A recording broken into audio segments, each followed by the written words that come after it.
Good evening, students. So, how are you? It's nice talking to you after quite some time. So, how are your preparations going, students? Yes, drop few mails, guys. Yes. So, students, today we are going to start a new chapter, chapter 10, that is audit of banks. So, students, one thing you have to understand that this chapter at intermediate level just gives you a basic overview regarding audit of banks. This chapter is again repeated at your CA final level, where you would read the concept in more depth with more application oriented issues. So do not, first of all, my request is do not try to become an expert on this just by going through this chapter. Understand that at intermediate level, you have just to gain basic knowledge regarding audit of banks. And it is a vast concept. It has practical dimensions, and one learns through experience. So you have to understand the basic concepts which are given in your module at intermediate level. Is that clear? And another important information, students, the class on 14th of January, it is rescheduled for 17th. So there was a earlier class on 16th. Now 14th class shifted to 16th and 16th to 17th. So there would be two consecutive classes on 16th Jan and 17th Jan regarding this very chapter, audit of banks. Okay. So, students, I think that everybody of you has some basic knowledge about the working of banks. So, today we shall try to understand something generally about banking. Okay. And we shall try to understand some terms associated with banking, which are more frequently used in loans and advances, and some general terms which are used in banking, which are there in your chapter contained in this module. So students, can you tell me what is the basic function of banks? What do basically they do? Tell me. You should have this knowledge. What is the basic function of banks? Say if you understand the objective of an entity, so it becomes easier for you to understand all the issues, all the concepts related to it. Yes. Yes, Sanya, you are right. You are stating to accept deposits and lend money. Now, this is the core, this is the basic function of banks, that they accept deposits from the general public, and they lend the money to to industry, to trade, to farmers, to agriculturists, to students, to MSME units, to deprived sections of society in accordance with the schemes framed by the government. So what is the model basically through which the banks operate? How do they generate their income? Yes, anyone? How do they generate their income? How do they generate their profits? Because every institution, every entity has to be a commercial viable entity. So banks, as you know, they form bedrock of our financial system. They are important for financial stability of the economy. Yes. No, Depali, you are saying, yes, Kiran Kumar, you are also stating correctly, accepting deposits and granting advances. Yes, Ritika, you are saying banks act as intermediary and helps business to raise fund charging interest.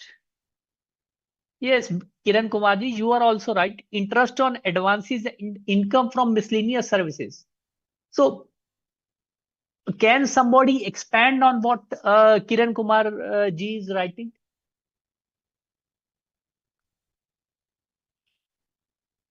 So, just imagine, just conceptualize in your mind what, how does profit and loss account of a bank would look like? Yes, quickly. We shall come to that. Just just imagine, just try to form an opinion how the profit and loss account of a bank would look like. Yes, Sanya, yes, you are right. Margin between interest of lending and deposit. So what happens is that banks take deposits from public, like every one of you is having saving account in some bank or another bank. Similarly, businesses are also having current accounts with banks for carrying out their business transaction. People also keep money in the banks to earn higher rate of interest, like which you in common language understand as fixed deposits. In banking, it is technically known as term deposits. So deposits which are payable after a fixed term, say after 1 year, 2 years, 3 years, these are all term deposits. So when a bank when accepts money from public, obviously it would be paying interest on those term deposits. Okay, it also pays money, or it also pays interest on saving bank accounts.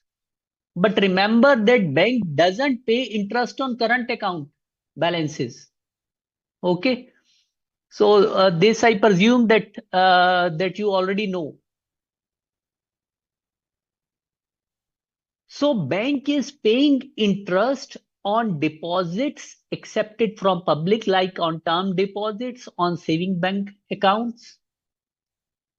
But the rate of interest which bank pays is lower on deposits as compared to what they are charging on advances.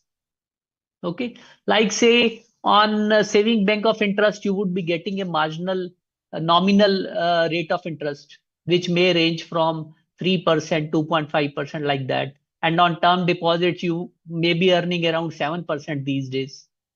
But the same bank, when it is lending money to the trade, to the industry, it may be charging interest, say at the rate of 11% per annum. So the difference, the spread, is used by the bank to meet its costs and to earn the profits. Yes, you get it. Yes, Kiran Kumarji, you are writing correctly.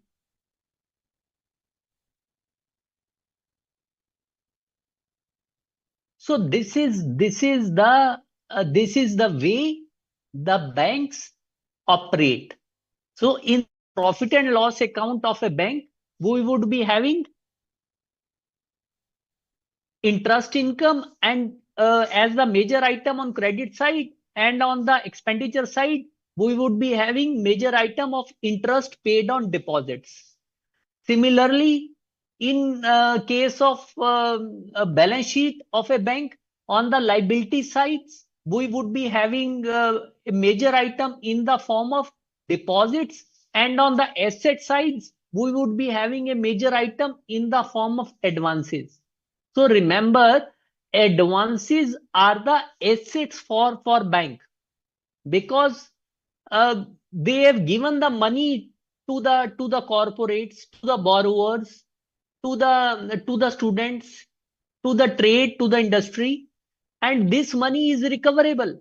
So it is an advances are an asset from the point of view of bank, whereas in case of the borrower who has taken the loan, it is a liability in its balance sheet. Yes, clear, guys. So basic basic function of banks is clear to you. So students, can you visualize why so much importance is laid to banks, to the function of banks? And you see that there is a separate chapter specially devoted to the audit of banks. So what makes audit of banks special? What are the peculiarities involved in the banking business which make it so special, distinct from other businesses? Yes. Anybody? Yes, students, can you think of some such peculiarities which make it different from other type of businesses? What are the peculiarities involved in the banking business? Yes. Just try to visualize. Do not see from the module. Again. Yes, Pranav. Yes, right. Financial statements of banks are differently structured from other entities, but I am talking about the working of the banks. How working of a bank is different from other entities. What are the peculiarities involved? Can you think? Yes, Kiran Kumarji, you are writing correctly that money supply in country is happening through banks. So this is the importance. Now, what are the peculiarities involved in operations of banks?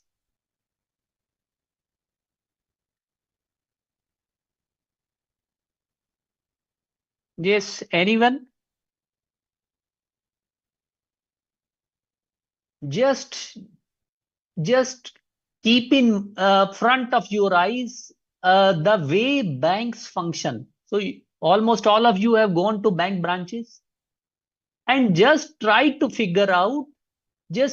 visualize what could be the special peculiarities involved. Yes.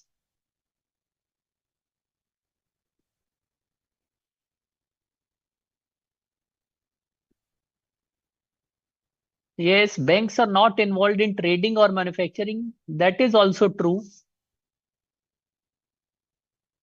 Now we are talking about working of the banks.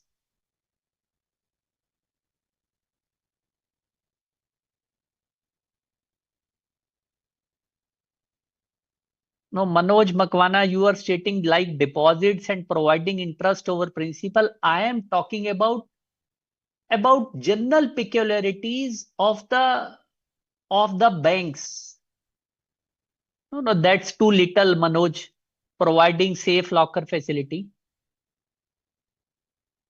So, like students, banks operate through extensive network of branches.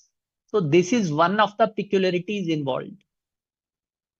So in case of larger banks, say there would be thousands of branches. So you would find an SBI branch everywhere. Okay. And there are huge volume of transactions happening, and complex transactions are also happening. There are huge volume of transactions. Even in a small branch, students, there may be daily 1,000 to 1,500 vouchers. Okay.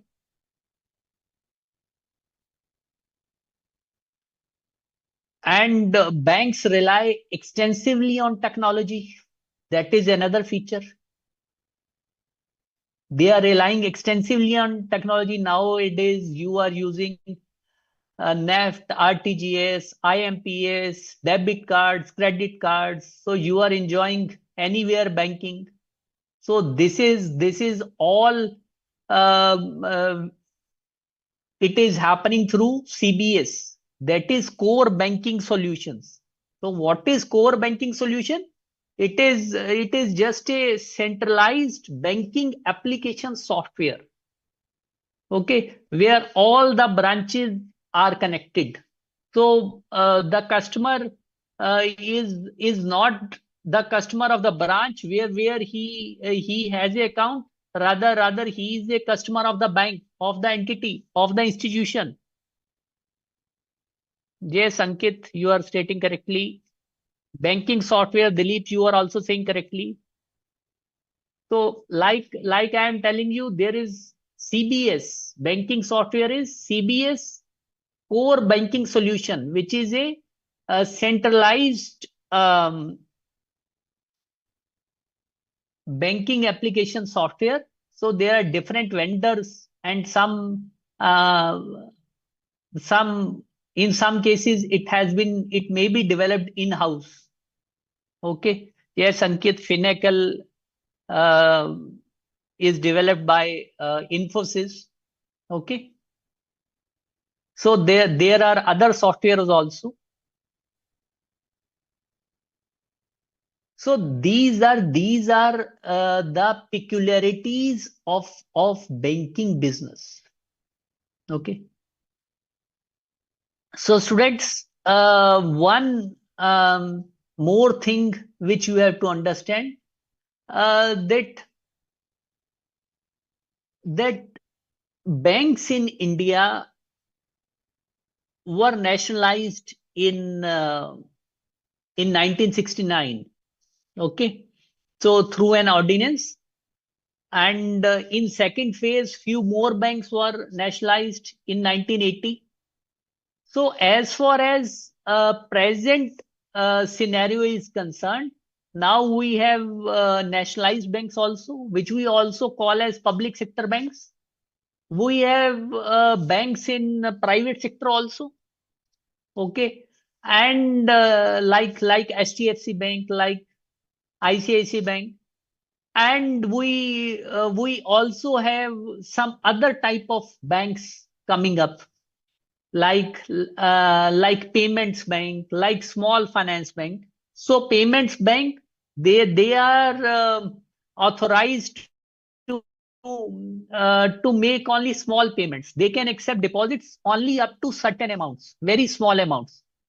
So this is a step towards financial inclusion, so as to encourage people to make payment through the formal system, through the banking system. Okay. Similarly, there are small finance banks. Okay. So which are lending small finances. Similarly, there are regional rural banks. Now, what are regional rural banks, students? Now, regional rural bank students have been formed by by separate legislation, that is RRB Act.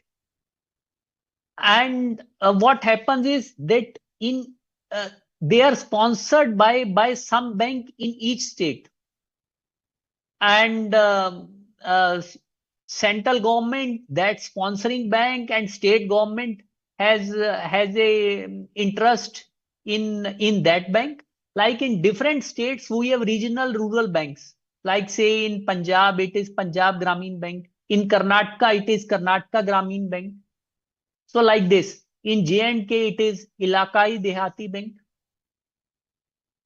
So in every state, there are regional rural banks. So they also cater to the requirement of rural communities. And there are also cooperative banks. So cooperative banks are general like commercial banks, but they are structured on the lines of a cooperative society.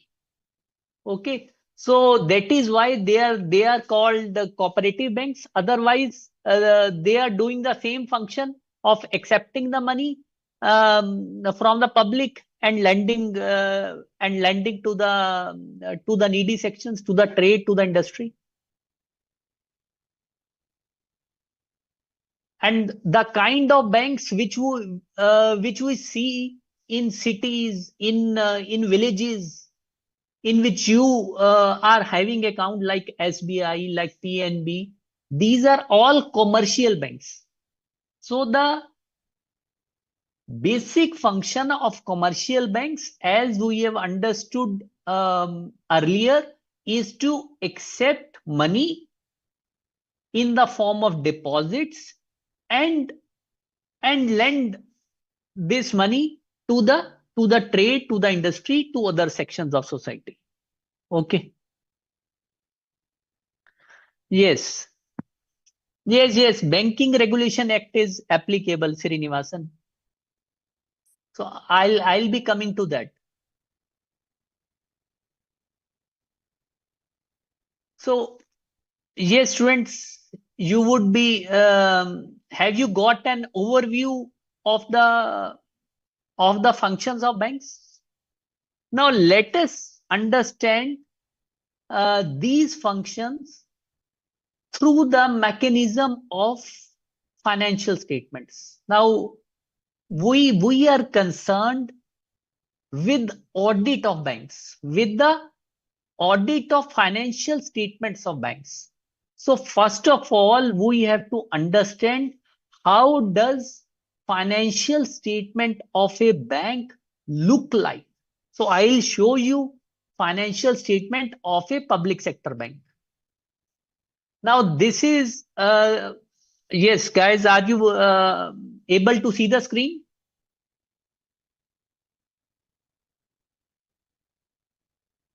Yes, students, are you able to see the screen?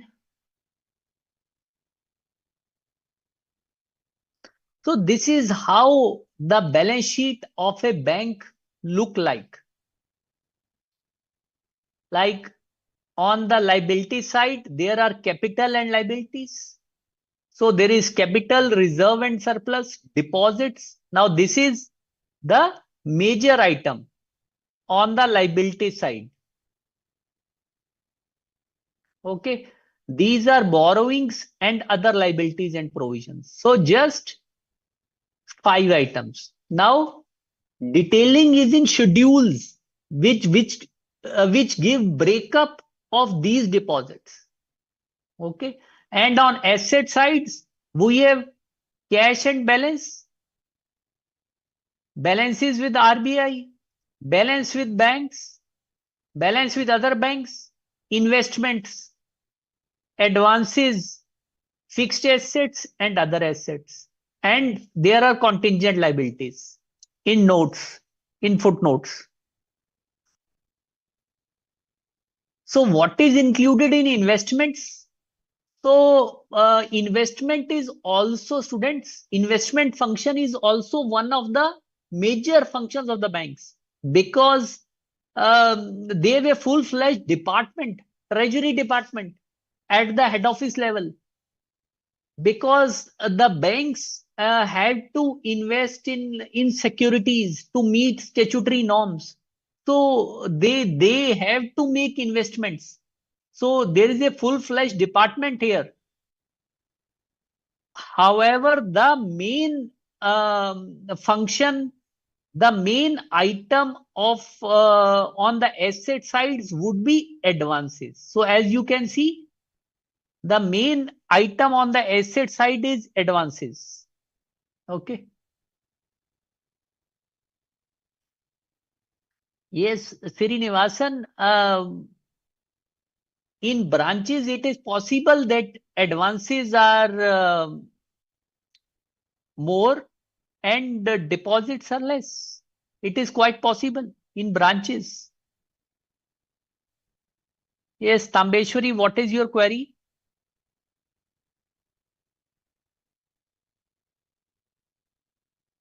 So this is the basic overview of the balance sheet of a bank. So remember, on the liability sides, there are two main items: deposits and borrowings. And on the asset sides, there are cash and balances with RBI, balances with other banks, investments, advances, fixed assets, and other assets. And how does profit and loss account of a bank look like? Now, on the income side, there are items interest earned and other income. So interest is interest earned on, say, advances, and also interest income from investments.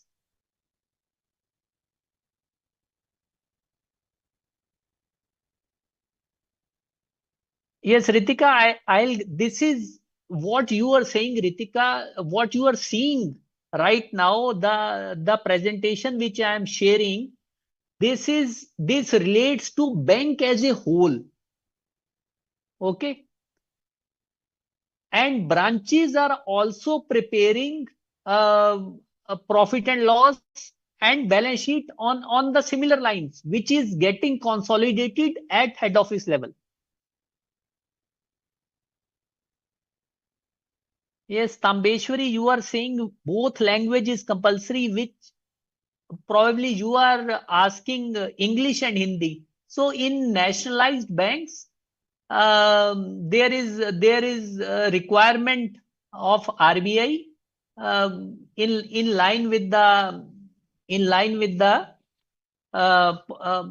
language policy laid down, that these need to be bilingual. I think there is such requirement. Okay. Interest expended on the expenditure side, operating expenses. So interest expended is interest paid on deposits. Okay. And operating expenses, these include all the establishment expenditure, office expenses, administrative expenses, salaries, gratuities, all these things are covered here. Okay, printing and stationery, telephone, all traveling, all expenses are covered here. Provisions and contingencies, and then net profit or loss and appropriations, that is transferred to reserves. So this this is not in your module. This I am trying to share with you, just to familiarize you with the working of a bank, which is reflected in its financial statements. Okay. So then there are schedules which give breakup of these items, like capital, reserve, and surplus, then deposits. Now we had seen, yes, Srinivasan, for banks, Ind AS are not followed. So the normal accounting standards which you have studied at your intermediate level, these are followed in preparation of financial statements. So gradually they are moving towards Ind AS, but still these financial statements are still being prepared in line with the accounting standards and not with Ind AS. Yes. Yes, Ritika, RBI, sorry, SBI is a commercial bank as well as public sector bank. Commercial bank, as far as functions are concerned, it is a commercial bank. And public sector bank, because the government has major stake in it, therefore it is a public sector bank. So this classification, commercial bank classification, is based upon the function, And public sector, when we say it is a public sector bank or private sector bank, it is based upon the stake which the government is holding in these banks. Yes, Ritika, is it clear to you?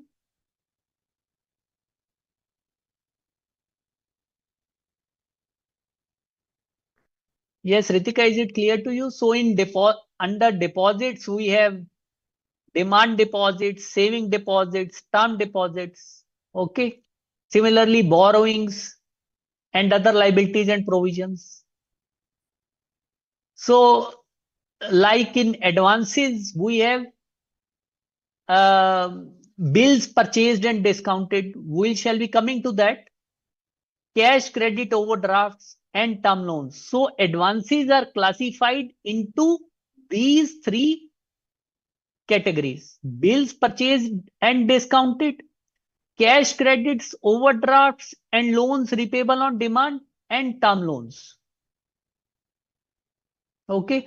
And again, classification is on the basis of secured and unsecured, that how much is secured by tangible assets. Now, total advance amount is same. Now, here, this is on the basis of the purpose of advance given. Now, this is on the basis of security.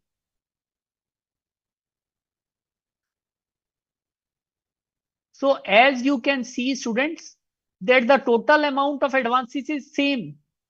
So only the way they are classified is different. Okay.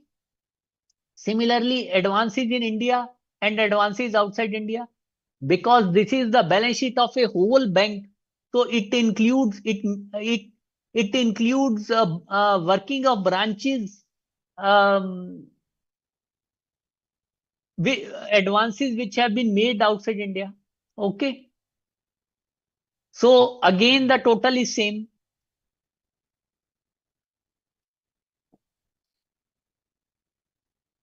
So this way.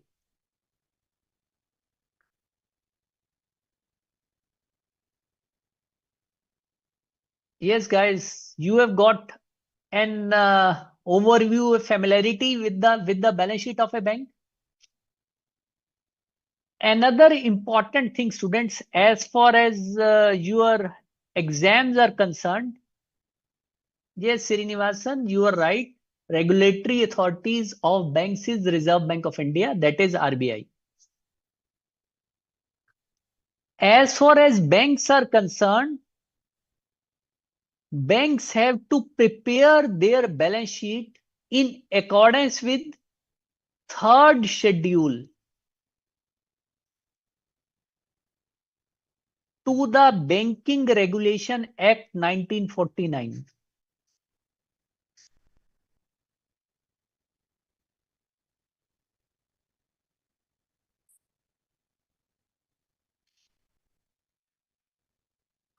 So students, do not make mistakes. It is not Schedule 3. Although both are number 3, it is not Schedule 3 of Companies Act. Remember, do not make this mistake while writing in exams. Understand the finer difference. In both cases, number is 3. But in case of balance sheet of a company, we say Schedule 3 to the Companies Act. Whereas the format of financial statements of a banking company is prescribed in third schedule to Banking Regulation Act. Remember, friends, I want you to remember this point right now here, that financial format of financial statements of a banking company is prescribed in accordance with the requirements of third schedule to Banking Regulation Act 1949. And it has got two parts, Form A and Form B. This contains profit and loss and this contains balance sheet. So the balance sheet which you have just seen is prepared in accordance with this requirement, contained in third schedule. Yes, clear students. And the P&L which you have just seen, is these requirements are also contained in third schedule to Banking Regulation Act in Form B. So remember students, is the point clear to you?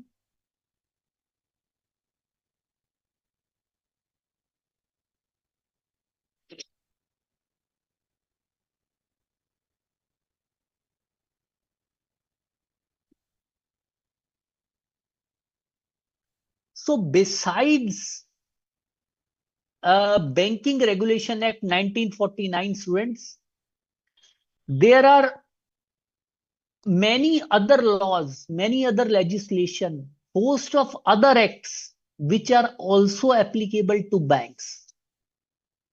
So that some on the names of some of these legislations are given in your module.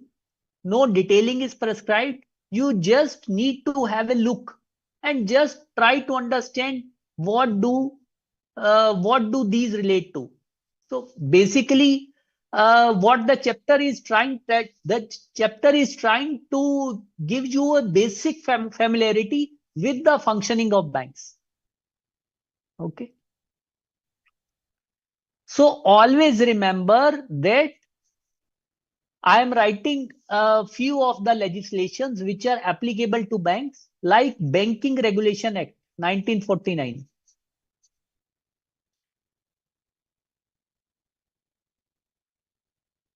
Now, this is the governing legislation.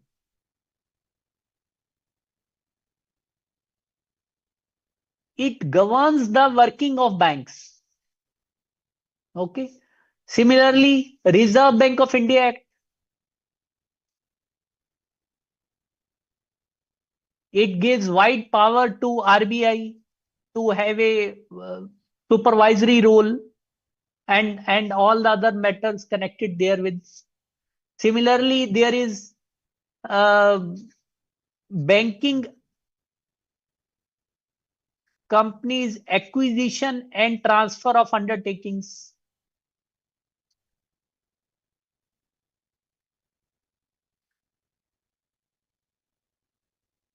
Act 1970, through which banks were nationalized. Similarly, there was another act when in second phase, the name of the act is same.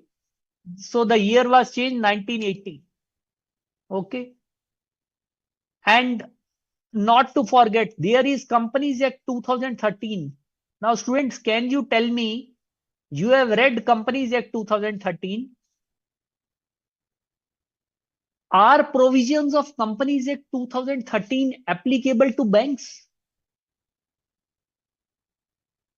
Where it is written? If it is so, where it is written?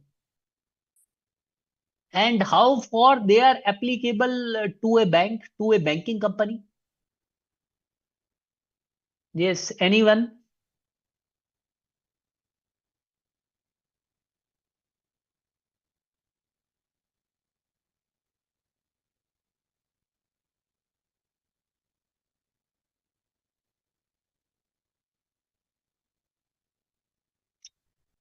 Yes, anyone who can answer my question?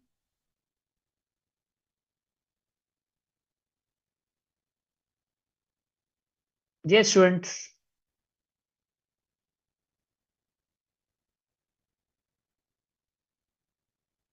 Yes, Tambeshwari, you are right. Yes, when not conflict with the act.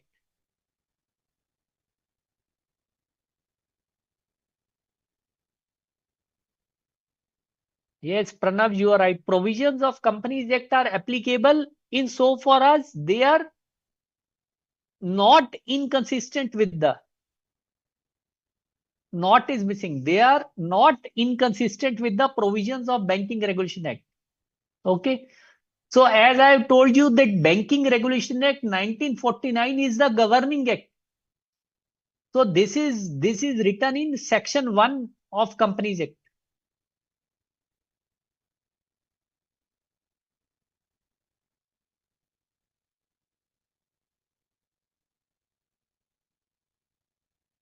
Clear, students? Then there are other acts like PMLA Act 2002, Prevention of Money Laundering Act.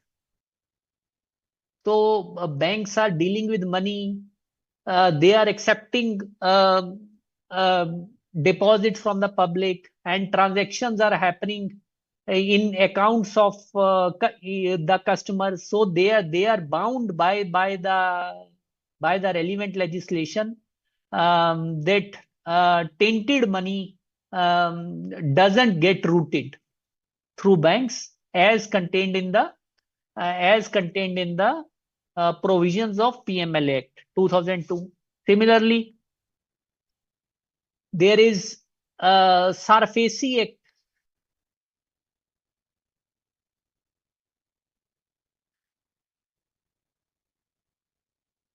2002, security, which is securitization and asset reconstruction. I'll It's a long name. I tend to forget every time.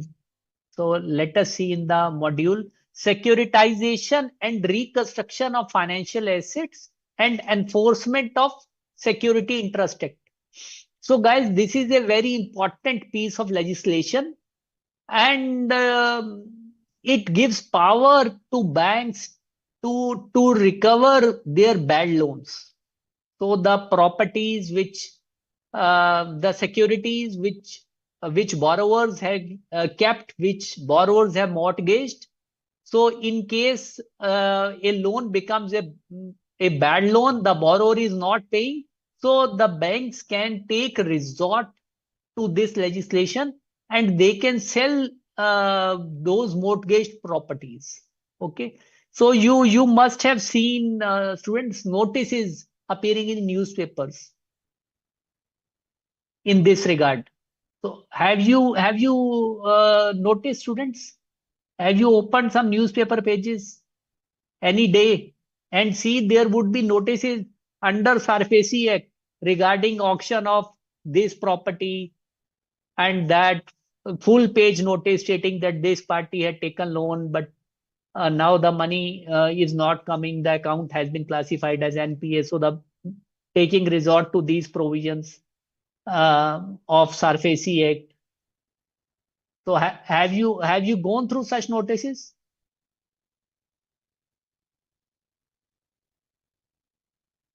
Yes.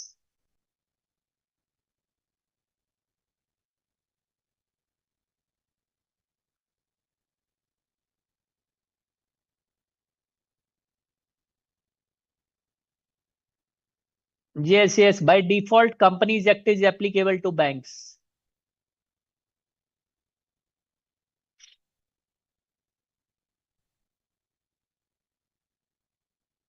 Okay, Srinivasan, you are also saying that you have seen the notices. Neeru Ban, you are also saying that's fine. That's great.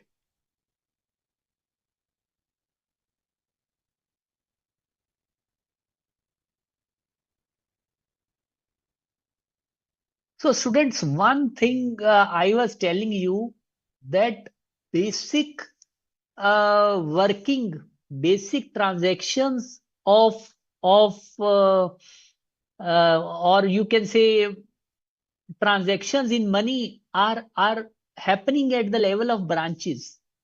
So besides branches, there are administrative authorities like regional offices, like there may be zonal offices, and then there is head office. Now, what is the function of head office?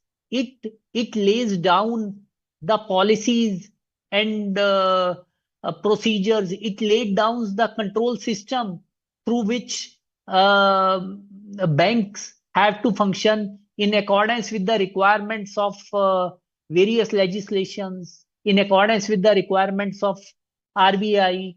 Okay, so the working which is happening at banks, it is being consolidated at say regional office level, and then at head office level. Okay. Yes, Srinivasan, it is connected with the asset reconstruction companies. Yes, Nanda, what is your query?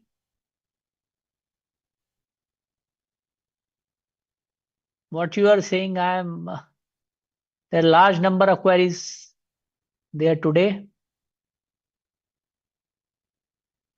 No, it has still not come, Nanda.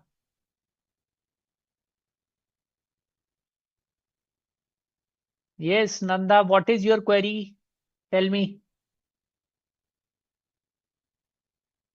So if I am not able to take up right now, you can ask when we shall be opening on Zoom. So you are sitting that you have posted in Zoom. So I am not checking Zoom right now. I am only checking queries sent on BOS mail. So in the last few minutes, in last 10-15 minutes, you can interact with me. What is your query? Okay. So it is better if you can post it right now on the BOS mail, Nanda. Yes.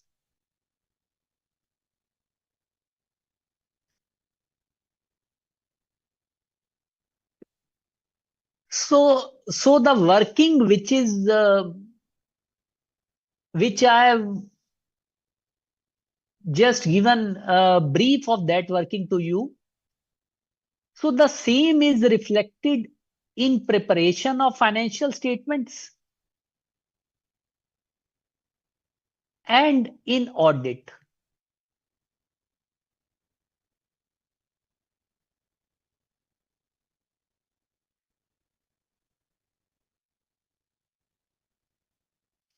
Okay. So what is happening that in case of nationalized banks,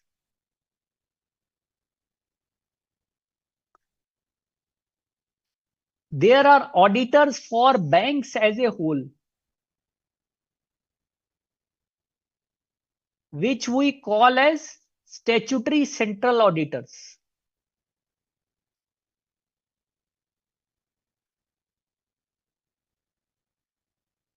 And we also have auditors for branches.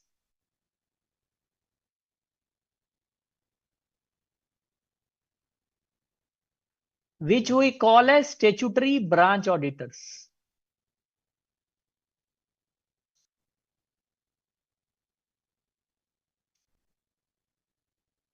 Okay. So the balance sheet of bank as a whole is signed by statutory central auditors. So like you can see here. So the balance sheet of bank is signed by, you can see, these are the names of auditors written. There are generally joint auditors in case of nationalized banks. You can see UDIN is also generated, name of firm, firm number, membership number of the member, and UDIN is written. Okay, so these are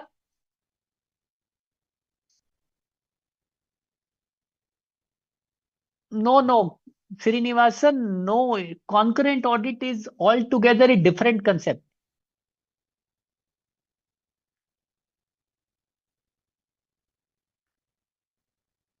Yes, Nanda, you are saying that what is balance sheet third schedule P&L?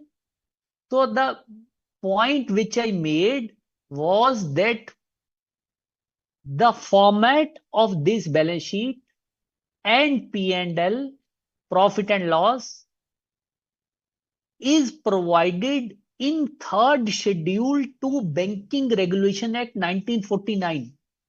Say like in case of companies, you have a schedule 3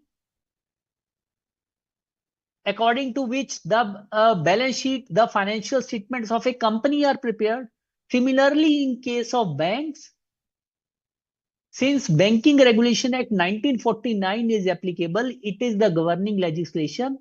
So the financial statements of a bank are prepared and presented in accordance with the requirements of third schedule to the Banking Regulation Act. So there is a separate schedule in Banking Regulation Act 1949 which prescribes the way the balance sheet of a bank is to be prepared and presented. Yes, Nanda, is it clear to you?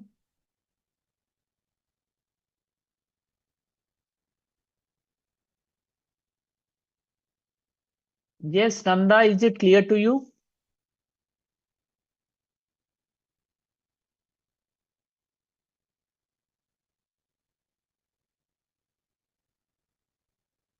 So these are statutory central auditors because we were seeing the balance sheet of a bank as a whole. Okay.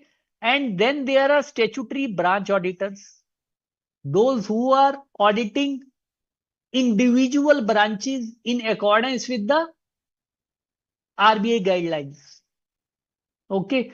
Which make up the complete balance sheet of banks after consolidation. Clear? So the auditors of a bank are appointed by a bank acting through its board of directors uh, with prior permission, with prior approval of RBI. So that is very important.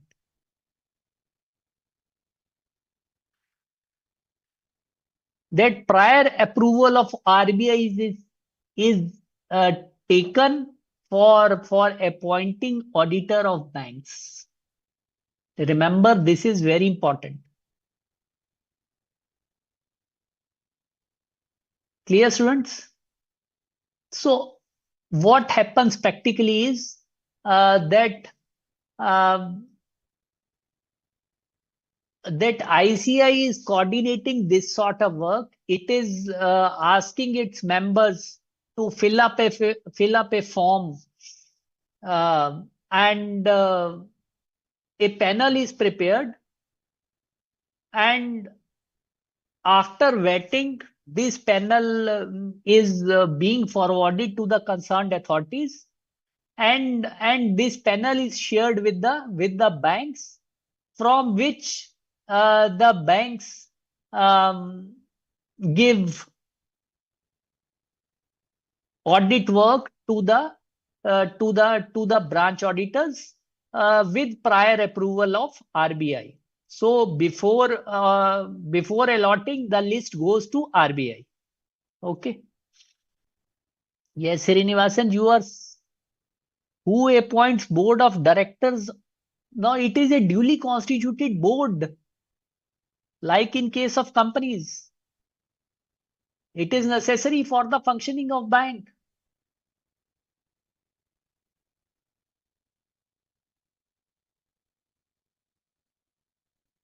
Okay. So obviously, in case of public sector banks, it is the stakeholders involved. So in case of a banking company, so in case of those banks which are not nationalized banks, the auditors are appointed like in case of any other company by shareholders at AGM. So in private sector banks, there is no mandatory requirement for no RBI guideline for getting branch separately audited because of the high level of automation. So they are having auditors at the level of bank as a whole.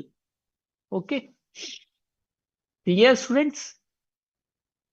So all the powers of a bank auditor are similar to what you have read in your company law regarding the power of an auditor, like right to call for information, right to have access to books of accounts. Okay, so all these things, all those powers and rights which are applicable to a company auditor, these are also applicable to a bank auditor. Yes.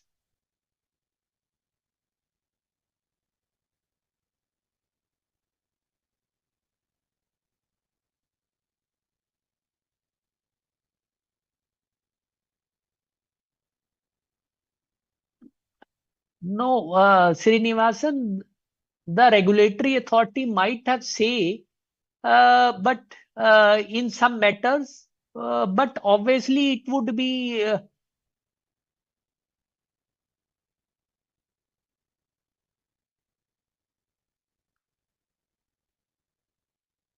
yes, Kiran Kumarji, you are saying private sector banks branch statutory audit mandate.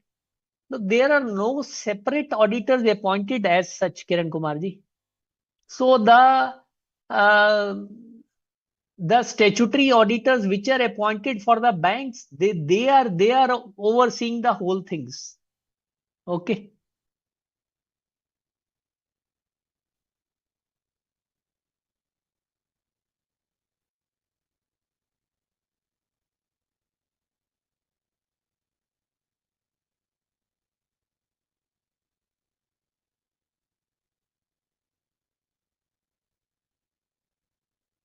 Yes. And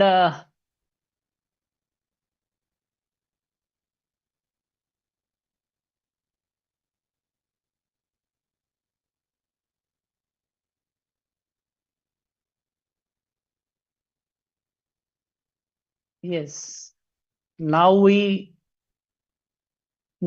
come to students.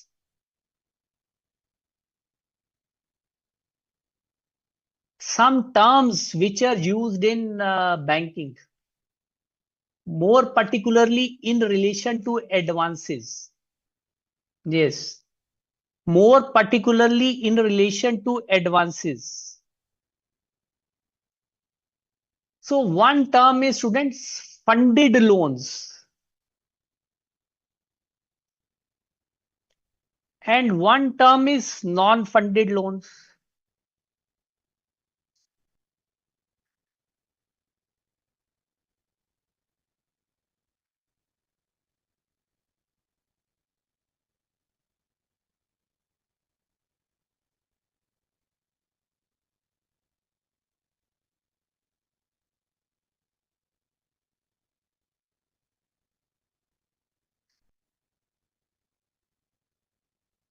Yes.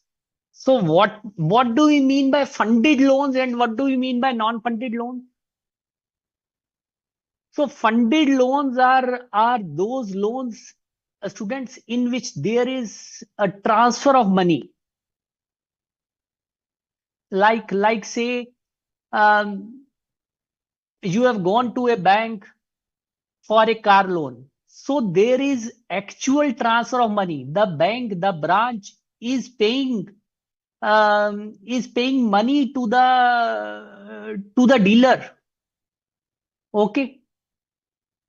So it is an example of funded loan. Similarly, suppose somebody wants to build a house. So he gets a housing loan.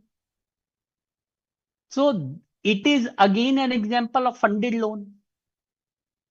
Similarly, say company wants to construct building or a company wants to purchase some machinery. So again, it is an example of funded loan because there is actual transfer of money.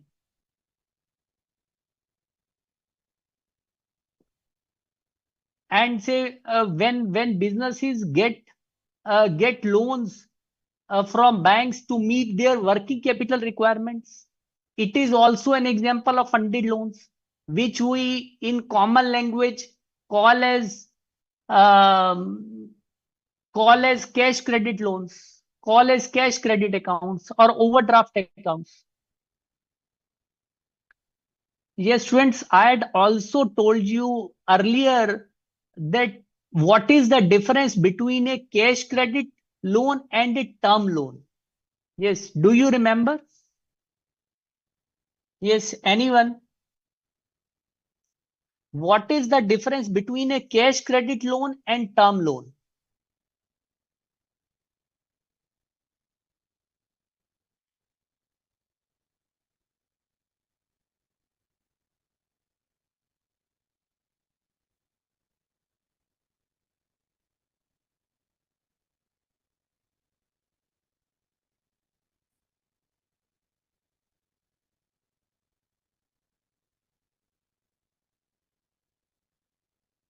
Yes. Anyone? What is the difference between a cash credit loan and a term loan? Students, I had told you all these things uh, while we were studying chapter 5, I think.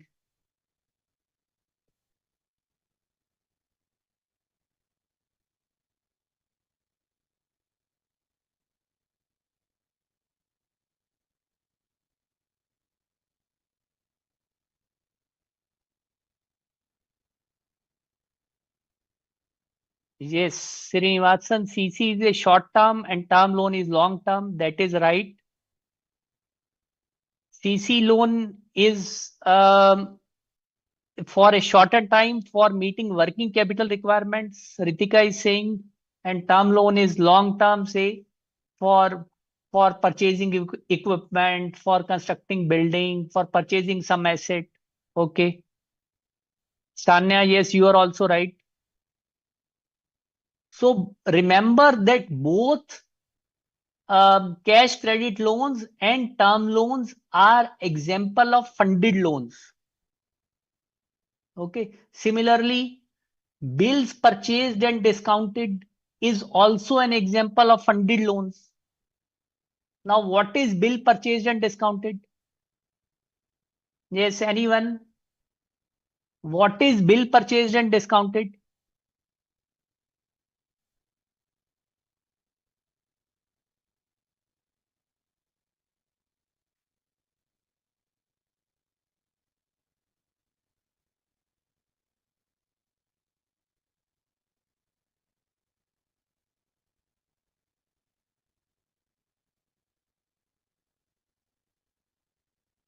Yes, kind of factoring service. No, no, Tambeshwari, not contingent liability.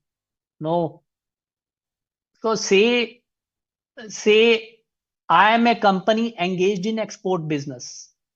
Okay. So I have made export of say 10 lakh rupees to some buyer situated in say Europe. And now the payment is to come in 60 days. Okay, so I have all the documents in my hand, shipping bill and all bill of lading and invoices, all the documents are in my possession. So the bank may purchase or discount the bill.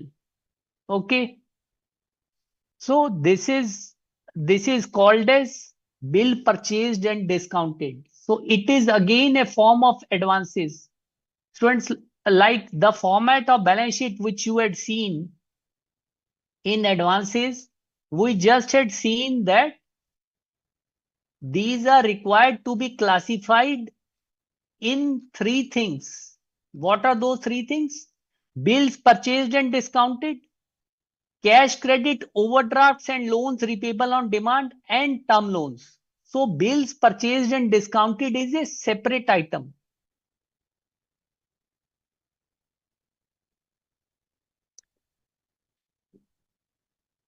Okay.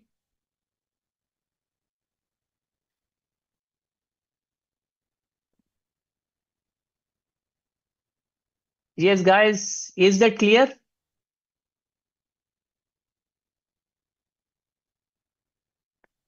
And what are non-funded loans, friends?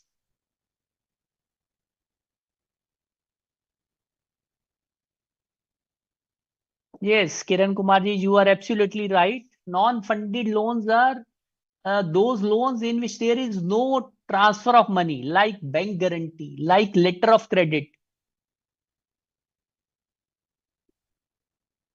So students, like I'll give you a simple example. Say say a company here in India, it is engaged in manufacturing of a product, say for which raw material is to be imported from another country. Say it is to be imported from China. Okay. So both the buyer and seller, that is buyer which is located in India and the seller which is located in China, there is a trust deficit. Okay, they do not know each other. So how the seller in China is assured of its payment? So it would require this person located in India to get issued an LC from bank. So when an LC is issued, so it gives a comfort. It is honorable. So when goods are exported in accordance with the requirement, in accordance with the requirement of the order, so the bank is bound to make the payment. Okay. So this is an example of LC, letter of credit. Similarly, exporter in India, a person who is exporter from India, say he is exporting ready-made garments. He is exporting ready-made garments to US. So he may be requiring LC from a buyer located in US, so that he is sure of his payment. So the basic purpose of LC is this. So since no transfer of money is made, so that is why it is called non-funded loan. So the bank which is issuing LC, it it it is charging charges from the accounts of the borrower. These are quite handsome charges. Okay.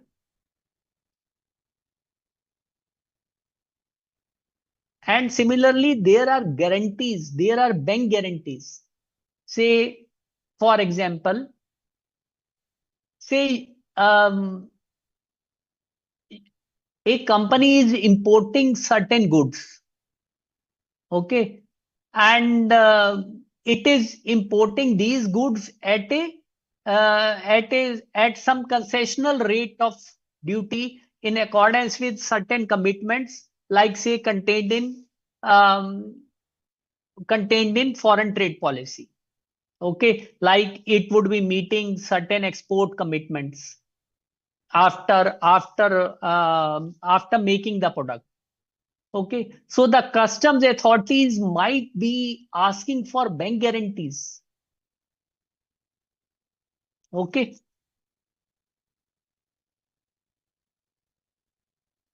so these are remember, these are also advances, but these are non-funded loans, because in case the concerned borrower defaults, the guarantee could be invoked, or the LC may devolve upon the bank. Okay. So students, the meaning of both these terms, funded loans and non-funded loans, is clear to you?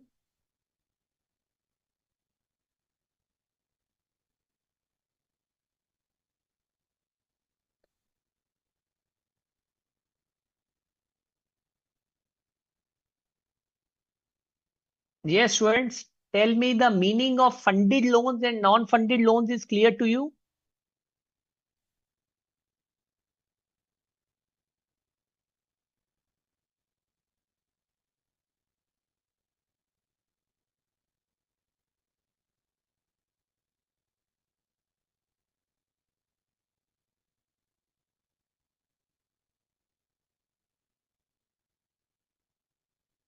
Then we have a term, students, primary security.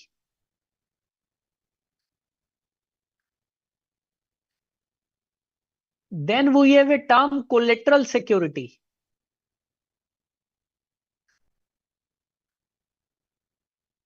and there is a term margin.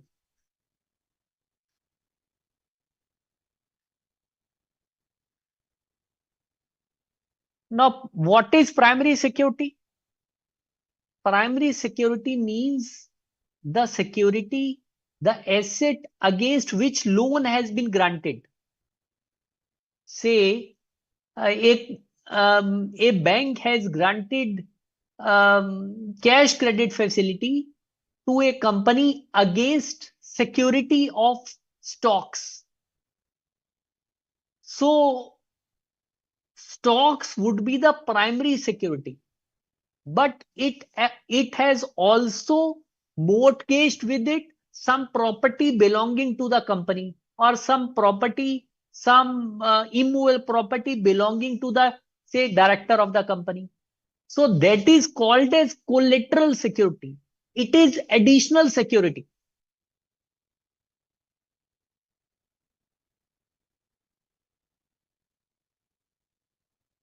Yes, you are right, Kiran Kumarji. Collateral security is other security to safeguard bank loan. That is right. So primary security obviously is security created out of the bank finance. It is like say you have taken a car loan. Okay, so the primary security here is car. Okay, and similarly, I have given you the example of cash credit account. So you understand the difference between primary security and collateral security. Collateral securities, always remember, is an additional security which comes in handy at the time of distress. Say students, a company has taken a cash credit loan, a cash credit facility from a bank, and subsequently the account is running out of order. And it has turned into a non-performing asset, which you can understand, it has turned into a bad loan. Okay, so the ultimately, uh, and the company has also sold all its stocks. So, but the bank would be having original uh, title deeds of the immovable properties which have been mortgaged with the bank by by the company, by entering into an agreement with the bank. Okay, so the bank would be resorting to the sale of this collateral security to recover its dues. So this security is necessary to safeguard bank loan. Clear, students? And what is margin? Yes. Yes, students, what is margin? So say if you go to a bank that that I want to purchase some machinery. Say I am a company, I go to a bank, I want to purchase a machinery of say 1 CR. So the cost of machinery is 1 CR. So would the bank be granting you a loan of rupees 1 CR for purchase of a machinery whose cost is 1 CR itself? The answer is no. Yes. Kiran Kumarji, yes, through SAR Facey, probably there is uh, typing error in writing. It is SAR Facey. Okay. So the bank would be telling the borrower that look, we would finance you rupees 75 lakhs and 25 lakhs you bring it as your on margin, as your capital contribution.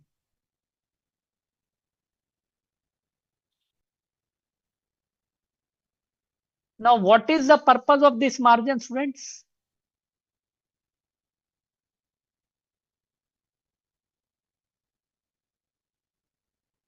Yes. What is purpose of this margin? Yes. Can you visualize? What is purpose of this margin?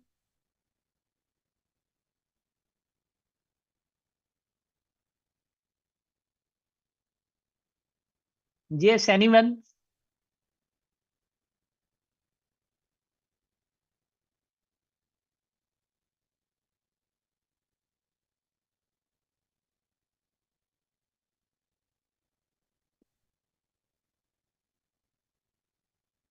No, Srinivasan, you are writing to know that borrower is genuine. Simply knowing. No, no. So that, look, the bank is financing some asset.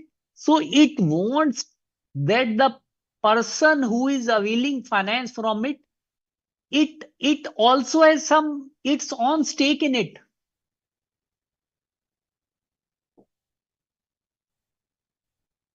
Like say, here in this example, the company is going to purchase a machinery costing 1 CR.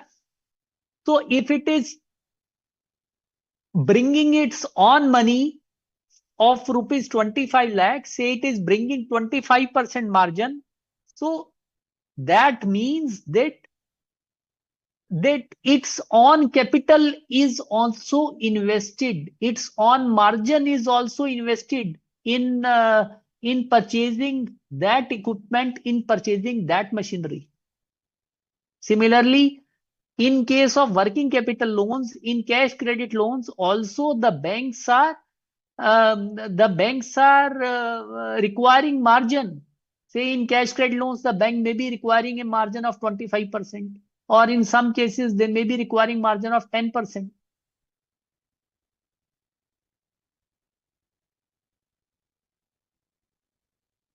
Yes, students, you have understood the concept of margin. What do we mean by margin?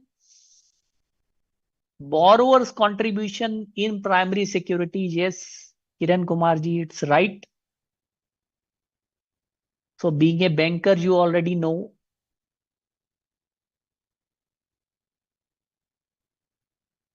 Yes, Sanya, you are also right to safeguard from default.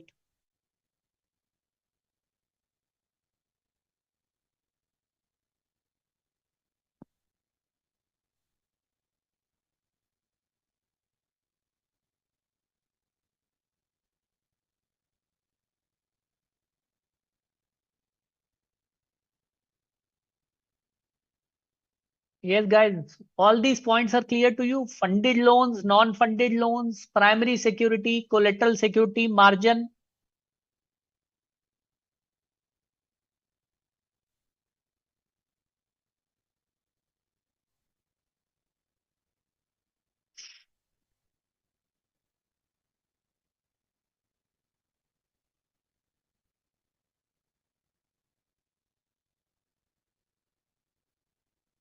Now, students, there is another term which is quite important from your exam point of view.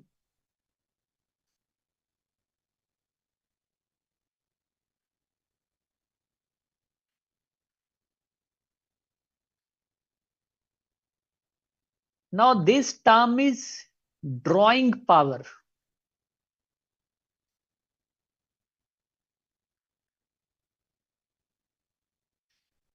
which we shall mainly study in context of cash credit facilities or cash credit loans.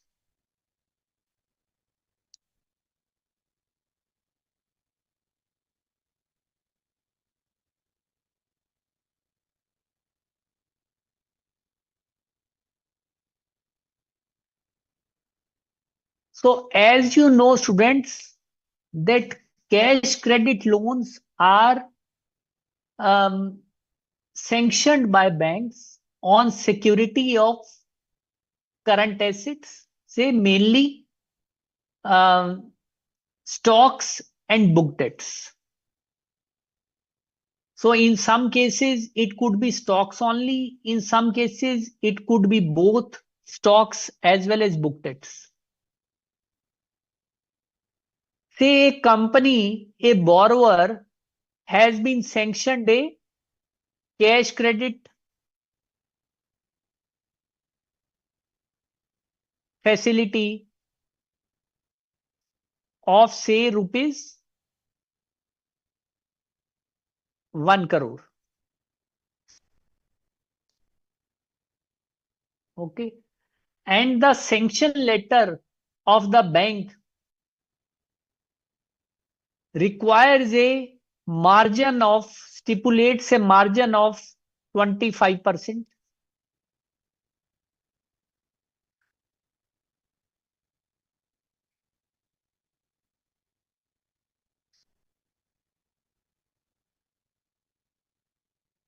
And it also requires that drawing power is to be calculated every month.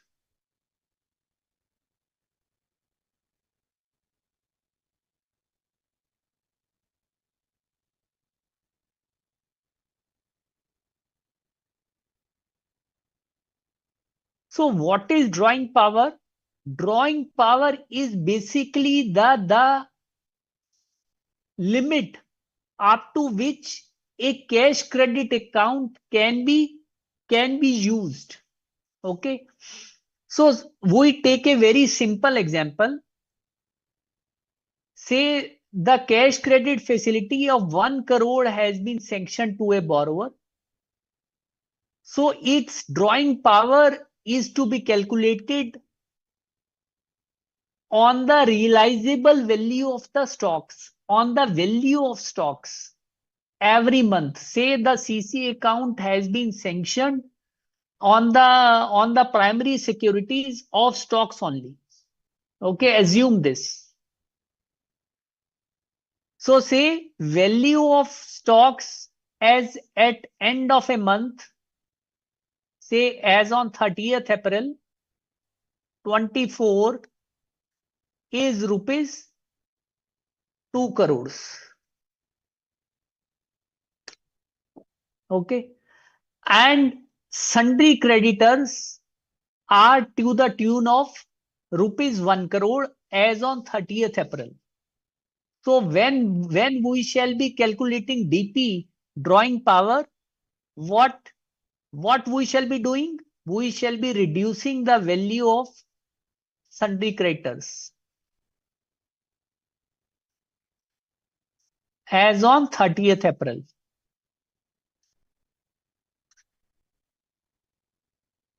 Okay. Say the amount is 1 crore.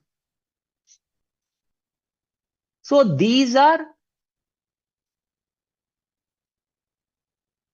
unpaid stocks. So what are paid for stocks? What are paid stocks?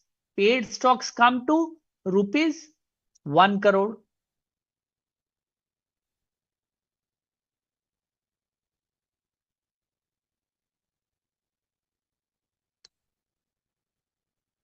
So what is the margin stipulated? Margin stipulated is say 25%.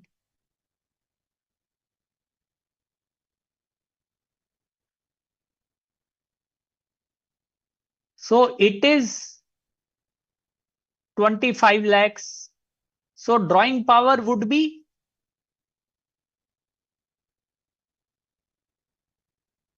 75 lakhs. So what does this mean? What does it signify? It means that although the company, the borrower has been sanctioned cash credit facility of rupees 1 crore, but as on 30th April, its drawing power is only 75 lakhs. So it would be able to use this cash credit facility only up to rupees 75 lakhs. So what would happen when how the things operate practically? When the borrower is submitting stock statement for the month of April, say in the month of May, in the first few days of the month of May, the borrower would, the bank would be updating its drawing power as rupees 75 lakh in its system. So the company would be able to use only rupees 75 lakhs or only amount of rupees 75 lakhs, not rupees 1 crore. So you understand its meaning and significance. So drawing power is equal to or less than the sanction limit. So if the drawing power is less, the borrower can draw only amount up to the limit of drawing power and not up to the sanction limit. So this is the basic point which you have to keep in your mind.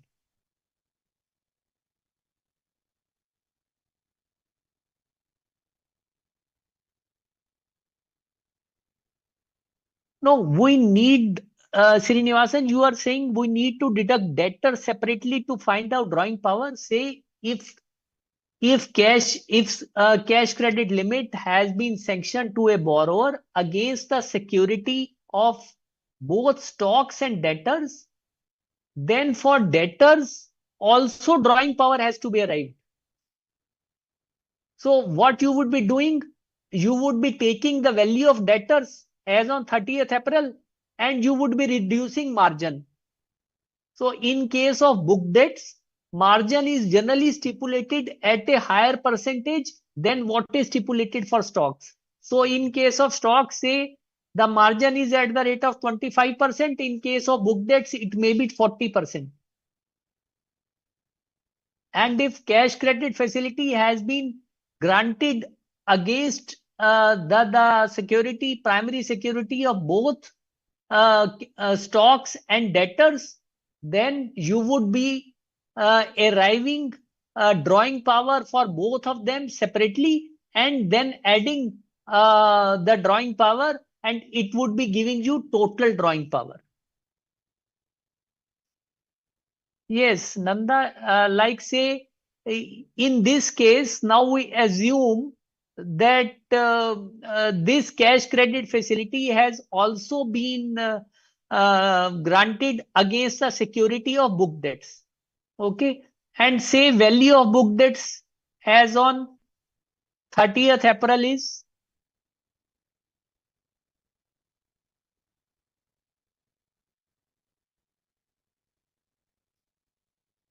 say 1 crore.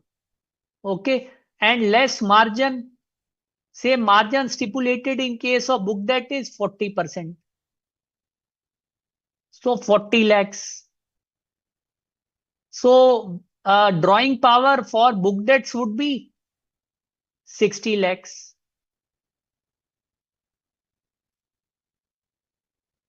Okay. Yes. Yes, Kiran Kumarji, you are also right. Banks also stipulate sometimes that not only sometimes, but usually I would say that debtors beyond a particular age have to be excluded from the value of debtors. Like it would be written in the sanction letter that say debtors older than 90 days or debtors older than 120 days are to be excluded. Okay. So what I would be doing, I would be taking value of book debts as on 30th April and I would be reducing from this, say book debts older than 90 days or older than 120 days, whatever is stipulated in the sanction letter. Say that amount is 20 lakhs. So balance comes to 80 lakhs and then I would be reducing margin from that 80 lakhs. Yes, Nanda, you are saying why 40%? There is no hard and fast rule of stipulating margin at 40%, but generally it is done so. Generally, this percentage is fixed. Like I'm telling you in stocks, in case of good parties, the banks may insist only for a margin of 10%. Because say in large loans, in large cash credit accounts, the sanctioning authority might feel that it would be too much if the borrower is asked to bring 25% of margins. So they would be requiring to bring a margin of 10%. So there is no hard and fast rule. Yes, Kiran Kumarji, you are right. It depends on operating circle of particular business. There is no hard and fast rule. But normally what we see is as a thumb rule, I would say as a thumb rule, um, the norm prevalent in banks is to fix margin for cash credit accounts at 25%, generally subject to other considerations, and in case of book debts at 40%. Okay. Yes, that's also correct. Stocks are tangible assets. So therefore, the margin is stipulated at a lower level.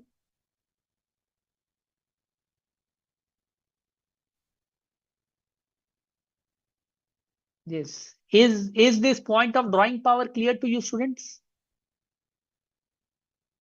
Tambeshwari, you are saying who is determined margin? Now, margin is stipulated by the sanctioning authority. It is there in the sanctioning letter. It is there in the sanction letter. So, students, this takes us to the process of sanction of a loan by a bank. Say, I ask from you a basic question. Say, you want to buy a car. You are having a saving accounts with say XYZ bank. You go to bank and you say that I want to buy a car, please finance me. So would the bank readily agree? What the bank would see? Yes.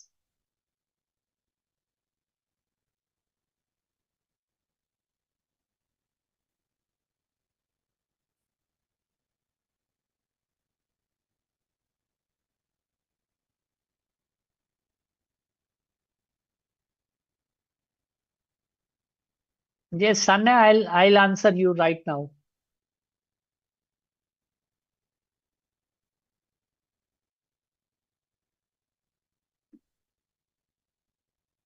You are asking what are those creditors that are reduced from 2 crores. So these are creditors for purchase of goods, because the goods represented by these creditors, the company, the borrower has already availed credit. So while calculating drawing power, these are reduced. Yes, Kiran Kumarji, you are perfectly right. Repayment capacity. The borrower would be see, the bank would be seeing your credit worthiness. So whether you would be able to repay the loan, whether you are a credit worthy person. So if the bank gives you loan, whether you would be able to pay the EMIs, or the bank would have to run after you to recover its money.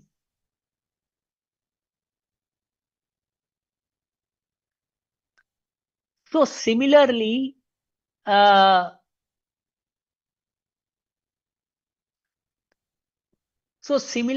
in case of large borrowers also, the banks always look into the credit worthiness of the borrowers, of the prospective borrowers.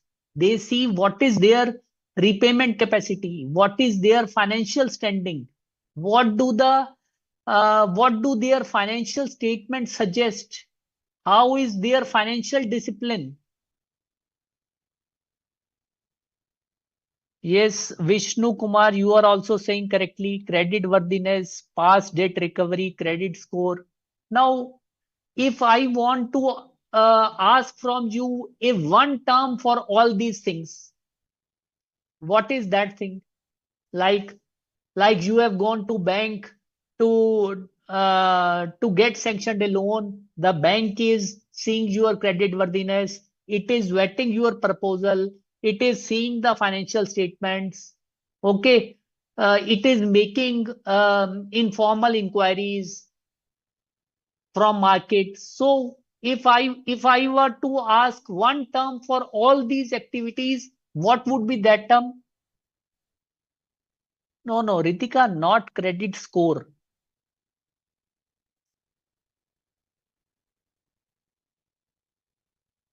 Yes, yes, anyone's friends?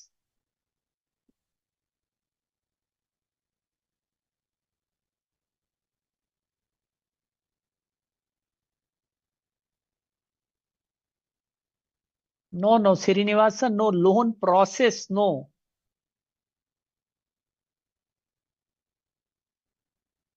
No, from point of view of a bank, from point of view of bank, what are these activities known as? It is part of overall credit process.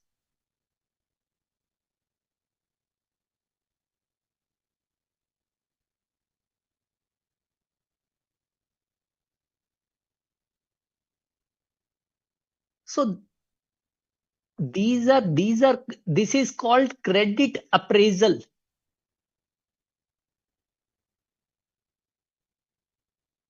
So in the credit process, one thing is credit appraisal and one thing is credit sanction, and then there is credit monitoring.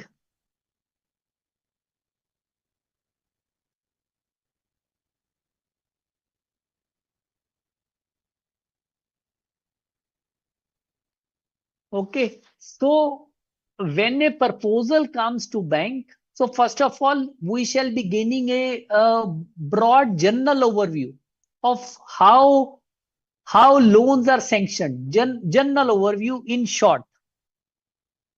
So the bank is vetting your proposal, the bank is inquiring about your credit worthiness, it is going through the papers submitted by you, and it makes its decision whether to lend money to a particular borrower or not.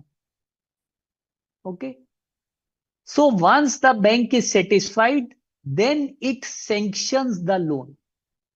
Okay, by means of a proper sanction letter. So when bank sanctions the loan, it issues a proper sanction letter giving the terms and conditions on the basis which show the basis on which loan has been granted, like what is going to be the rate of interest, how this loan is to be repaid.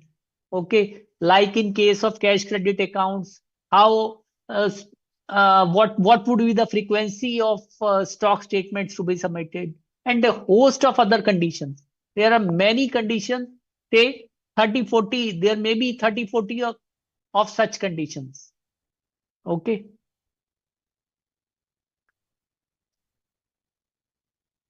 and once sanction has been made, then there is a process of documentation.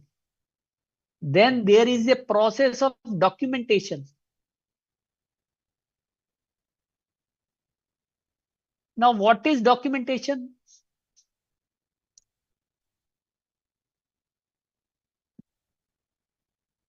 Now, after sanction, there is a process of documentation. What is documentation? Yes, anyone?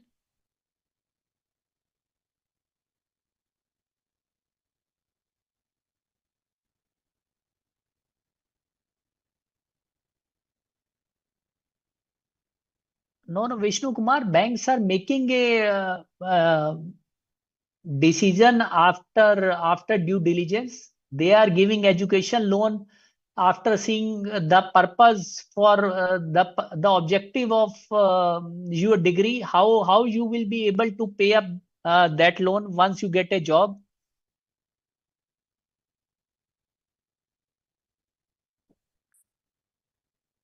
So documentation, yes, anyone, evidence of statements, no Tambeshwari.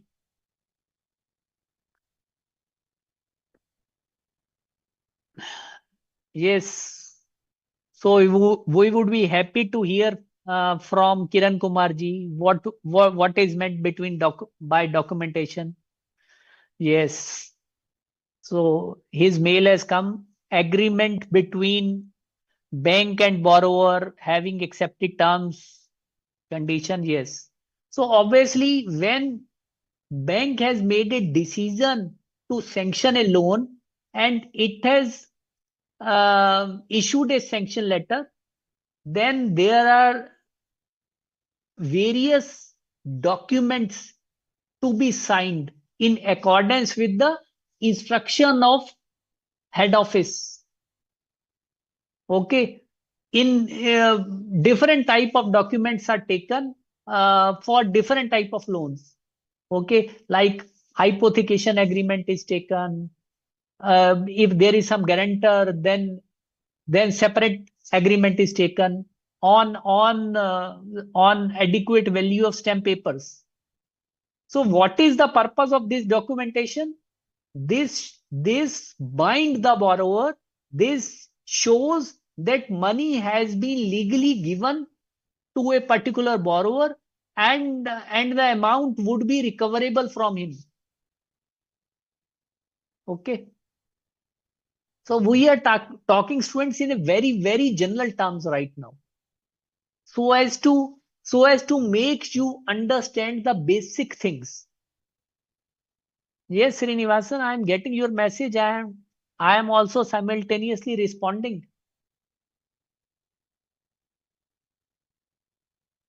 And what is credit monitoring and supervision?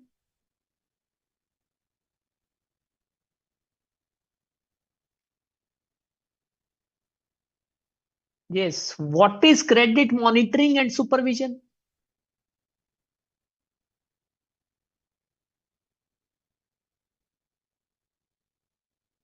Yes, that's also right. Kiran Kumar ji, in case of recovery for enforcing security, documentation is required. Yes. What is credit monitoring and supervision?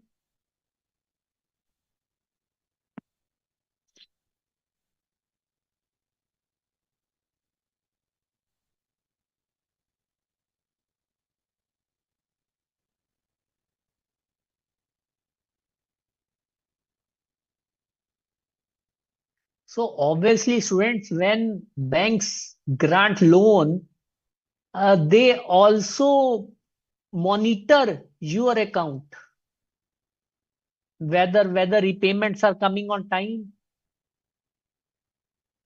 or say in case of cash credit account, whether account is being operated actively, whether there is a turnover in the account in accordance with the projections, whether sanction terms are being complied with, whether sanction terms are being followed. So these activities all come within the meaning of credit monitoring and supervision. Okay. Now, as an auditor,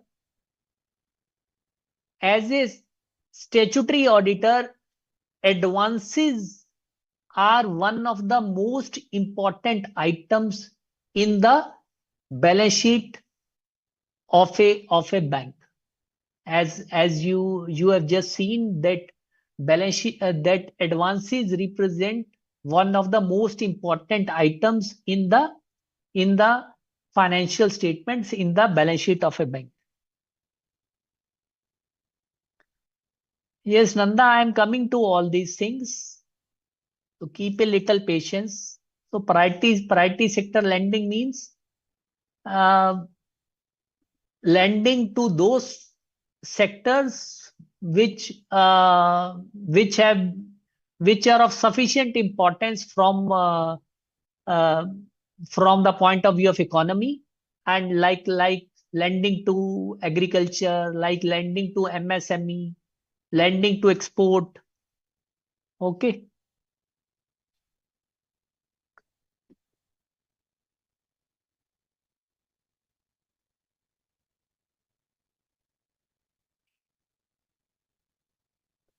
So we were talking about audit of advances.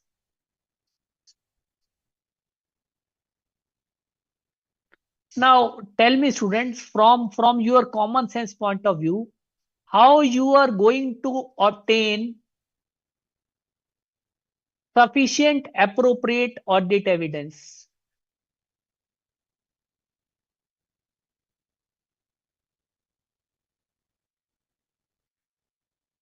in respect of advances.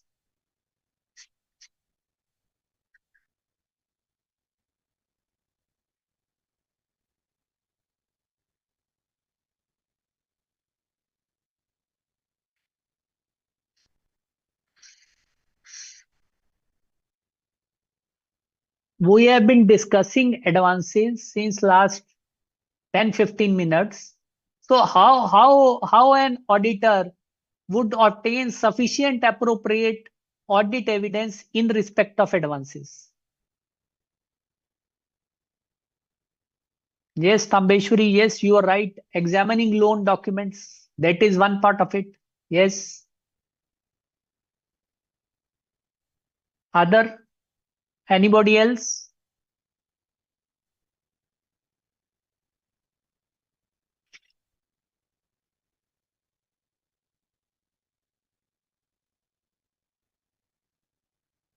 Compliance with sanction terms and conditions. Yes, Srinivasan, right.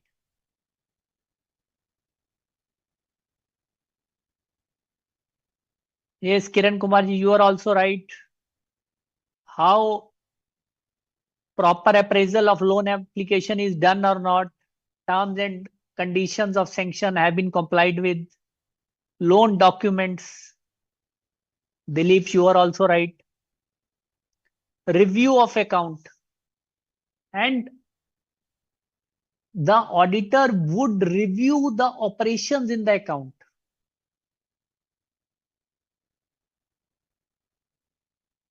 So when he would review the operations in account, how the account has been operated, then he would be obtaining sufficient appropriate audit evidence in respect of advances. Okay, that is also one of the parts. So all what you are writing is correct.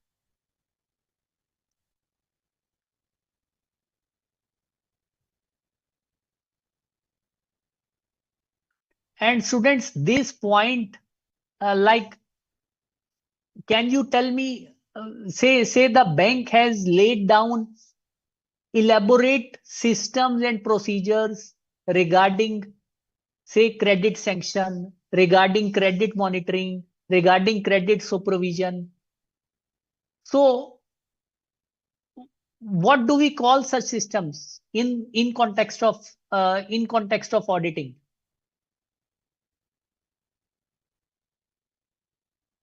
So when an auditor is reviewing such laid down systems and procedures, what the auditor is doing?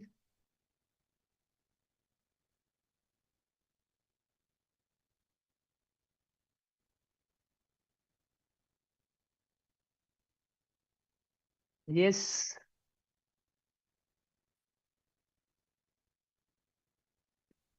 Yes, all working capital limits to be reviewed. Yes, yearly. Yes, Kiran Kumarji, you are right. Internal controls. Yes, correct.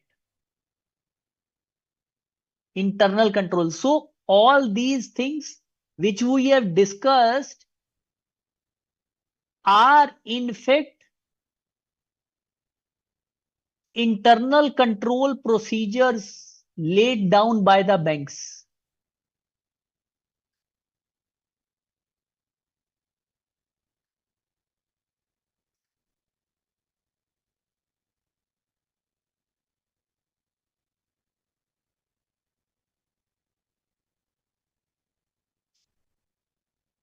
Like say you may go to a bank, say a company may go to a bank and it may need funds of say 20 CR, but but sanctioning this much amount may not fall within the delegated powers of that branch, or within the delegated powers of that branch manager. So this is also one aspect of the internal control procedures, which is reflected through the delegation of powers, because banks normally fix the limit up to which a particular authority can sanction a loan. There are financial limits, financial powers assigned. Okay.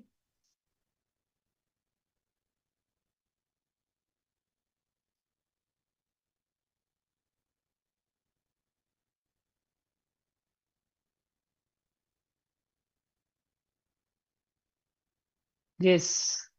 Clear, guys?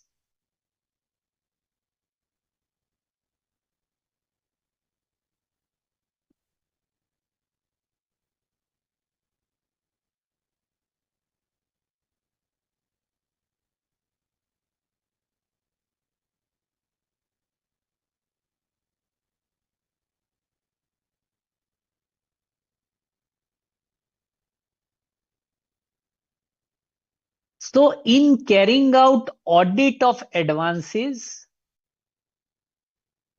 the auditor is primarily concerned with obtaining evidence about the following things. Number one, that amounts included in balance sheet in respect of advances which are appearing on the asset side are in fact outstanding as at the date of balance sheet. Okay. Advances represent amount due to the bank. So this money is to be paid by the borrowers. So these in fact represent amount due to the bank. Amounts due to the bank are backed by loan documents. So the point of documentation. So these are whatever the money has been lent by the bank, it is adequately backed by proper loan documents which are enforceable. Okay.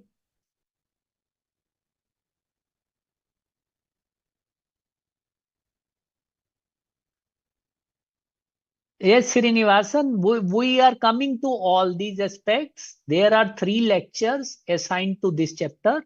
So we shall be coming to all these things. So there are no unrecorded advances. There is no such advance or amount which although is in nature of advance, but it has not been shown as such. So there are no unrecorded advances. The basis of valuation of advances is appropriate in accordance with RBI guidelines. So students, there are, remember, there are Reserve Bank of India Prudential norms. We shall be discussing all these norms in detail in our next lecture. There are Prudential norms relating to asset classification,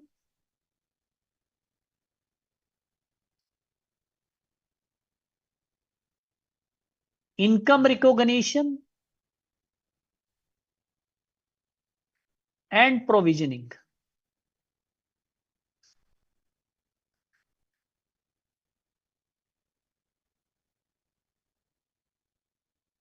Now, these are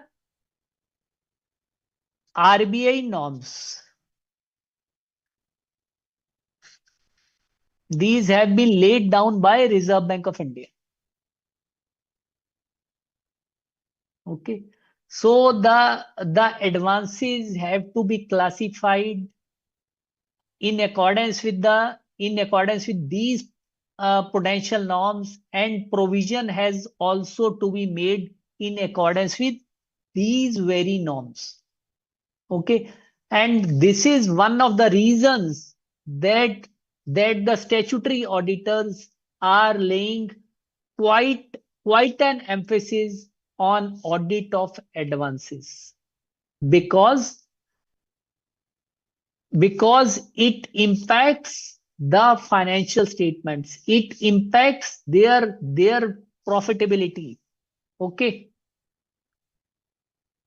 So students, we shall have a short break of about 5-7 minutes, and we shall be back after 5-7 minutes. Okay. So break, Ashok.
Yes, welcome back, students.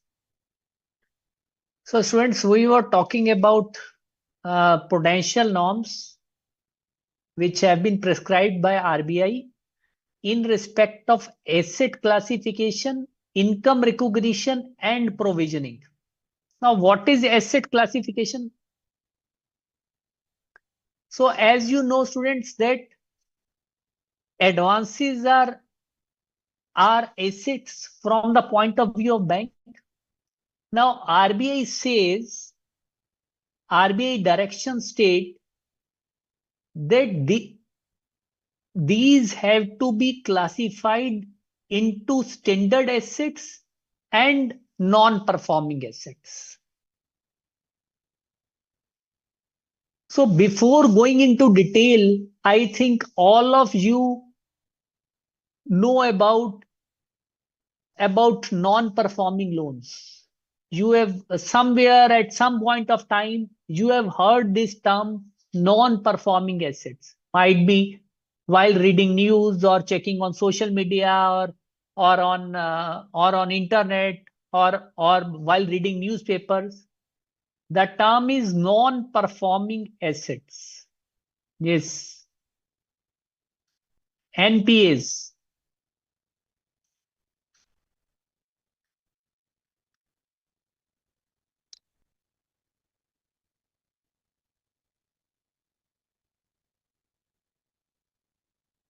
Yes, you have heard it, students.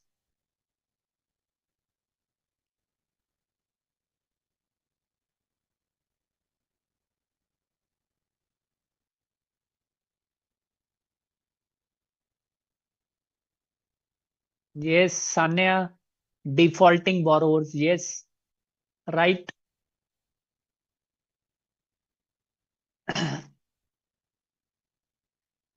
Anybody else? So remember, Sanya, that there are prescribed parameters. There are prescribed norms on how an account, how a borrower account is to be classified as a non-performing asset. Okay. So it is not that if you have defaulted on, say, paying one installment, you would be classified as a non-performing borrower or a non-performing asset. Okay.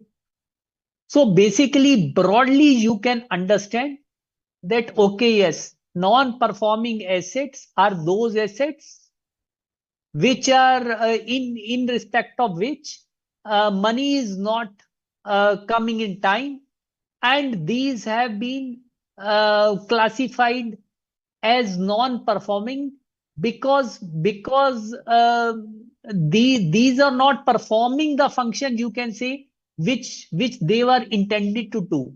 Because when a bank lends money, obviously it anticipates timely repayment of the installment and interest which is stipulated in the sanction letter. Okay.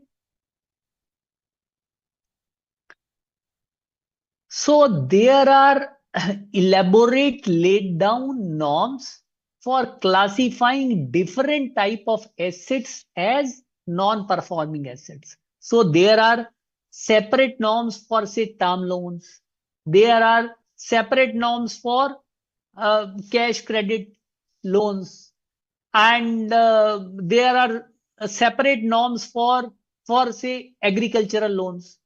So we shall be studying all these norms in our second lecture, that is on 16th of January.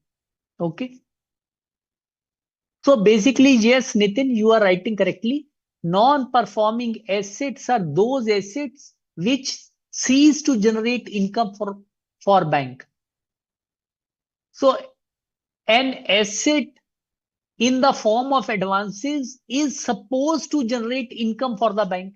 If it ceases to generate income for the bank, and if the principal recovery of principal itself is jeopardized, is in doubt, then it becomes a non-performing asset. This is the general meaning. This is the general meaning. but there are technical criteria to be met in respect of different advances for NPA classification. Okay. So generally, this much you have to understand that this is the meaning of non-performing assets. Yes, Tambeshwari, have you understood what are non-performing assets? Yes, Tambeshwari.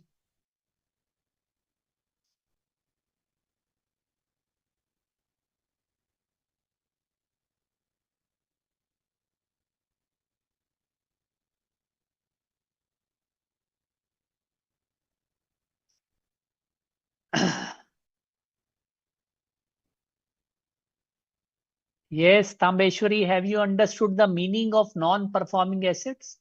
And the assets which are,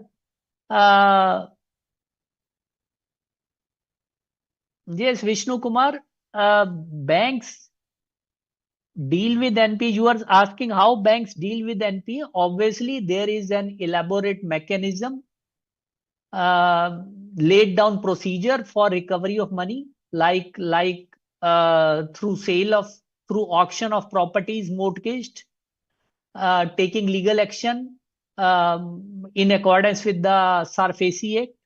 Obviously, it is a huge loss for the economy. Therefore, uh, uh, therefore, there is a greater emphasis for identifying non-performing assets during the course of statutory audit itself, because otherwise rosy picture of the state of affairs of a bank may be presented in the balance sheet.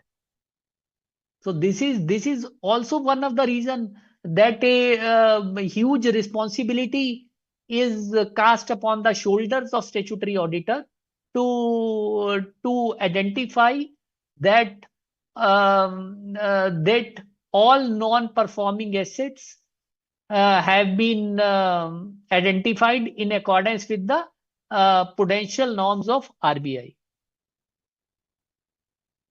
Yes, there is some time lag of few seconds, Srinivasan. So this is what we mean by asset classification, and assets which are good, which are regular, these are called as standard assets. In accordance with the RBI norms, these are called standard assets, where um, where installments are coming on time, where interest is being serviced on time, where the account is being operated actively in accordance with the norms. Okay, so these are called standard assets. So within standard category also, students, there are two categories. Remember and understand this quite minutely. This is also important from examination point of view. That one is standard regular accounts and one is standard SMA. Now, what is standard regular and what is standard SMA? Standard SMA stands for special mention accounts.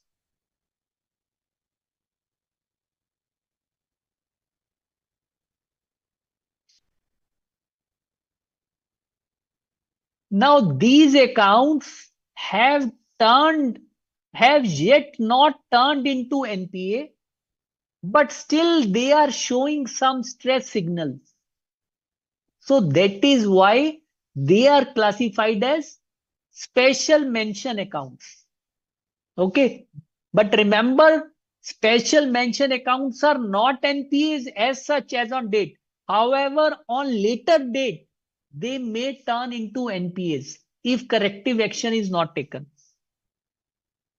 Like say if the RBI norm state that a term loan account shall become NPA if installment is not paid, if installment is overdue for more than 90 days. Okay. Say, but in case of a borrower, say the installment is not being paid for 60 days. So technically, it has still not become NPA. However, if the installment of third month is not going to be paid, then with the course of time, it might also become NPA. But as on a particular date, it would be a standard account, but a special mention account. Clear? So there are within SMA accounts, there are also classification. There are also sub classifications like SMA 0, SMA 1, and SMA 2. So in SMA 1 accounts, there are overdues between 31 to 60 days. And in SMA 2 accounts, there are overdues between, say, 61 days and 90 days, and less than 30 days overdues in SMA 0 accounts. So the point is that you have to get to understand the meaning of SMA accounts. Is the meaning clear to you? So that you can understand its objective, the classification of its objective.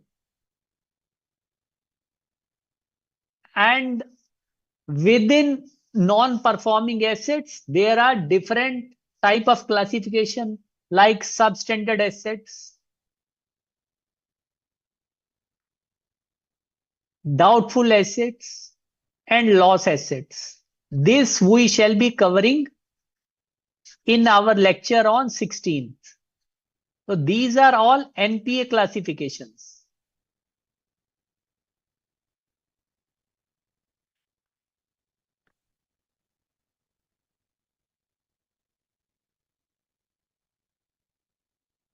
Clear? So this is all about asset classification. And another thing which RBI norms prescribe is about provisioning. Provisioning. So remember, I told you there are three terms.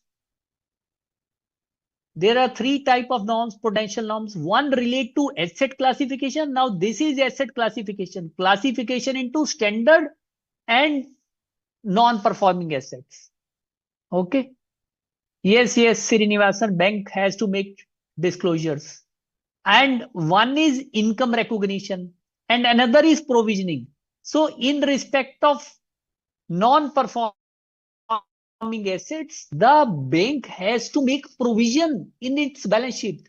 And when you know as an accountancy student, when provision is made, okay, then it is going to impact your profitability. Then it is going to reduce your profits. So there are different percentages of provisions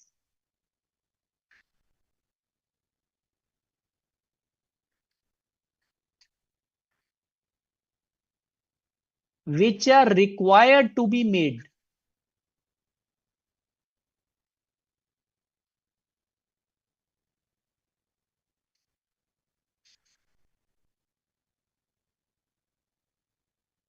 for different types of NPAs. Like I told you, there are different classification of NPAs. There are substandard assets. There are doubtful assets. Within doubtful assets also there are different categories.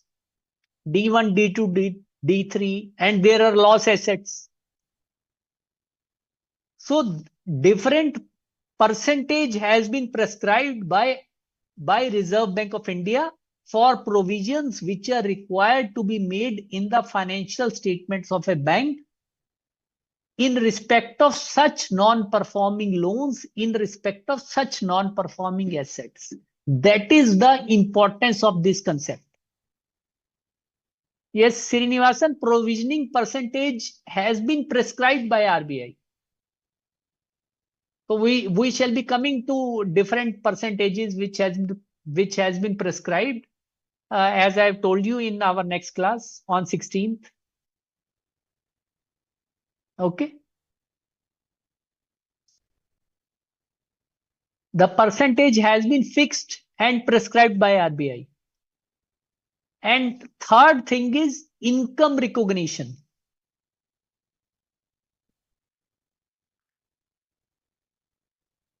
So normally, students, as you know, that banks recognize their income on accrual basis, but in case of non-performing assets, banks are not recognizing income on accrual basis, but on the basis of record of recovery. So when once an account has been declared as NPA, the banks do not recognize interest income on such accounts in their books of accounts. And if there is some unrealized interest, it has also to be reversed. So that is the meaning of income recognition. So understand that there are three terms. Asset classification. What is the meaning of asset classification? It means classifying assets into standard assets and non-performing assets. One thing is income recognition. Its meaning is that in case of non-performing loans, income is to be recognized on the base of actual record of recovery. Okay, and not on accrual basis. And what is the third point? Third point is the provisioning. There are prudential norms relating to provisioning. What percentage is to be applied to different categories of non-performing assets to arrive at the provision amount. Yes. Yes. Is the meaning of all these three terms clear to you, students?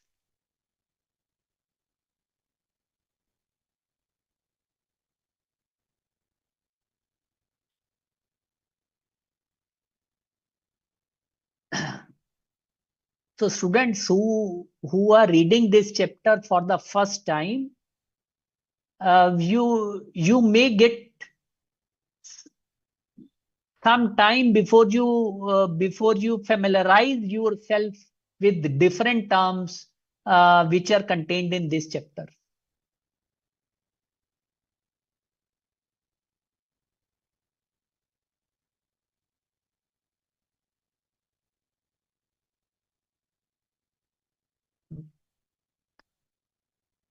So Ashok आप Zoom open कर दो.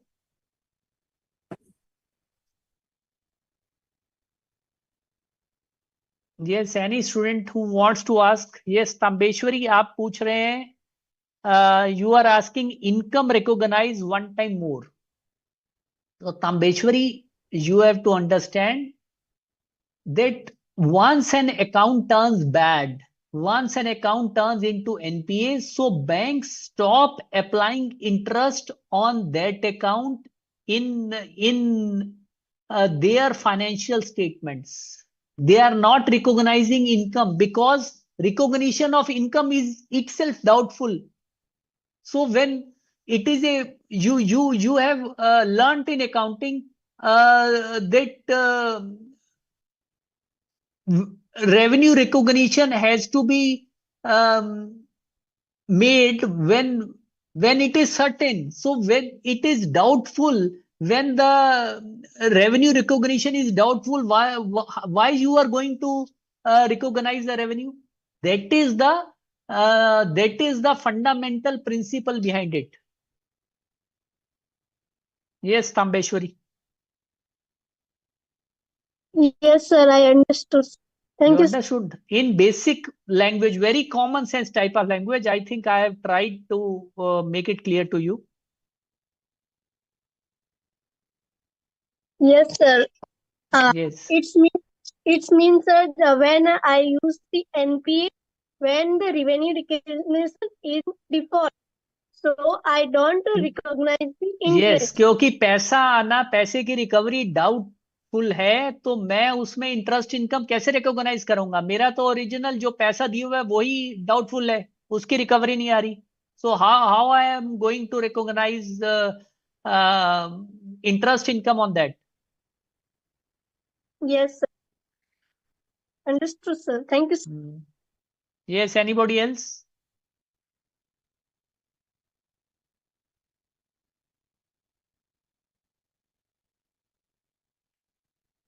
Yes, any other query on Zoom? If anybody wants to ask.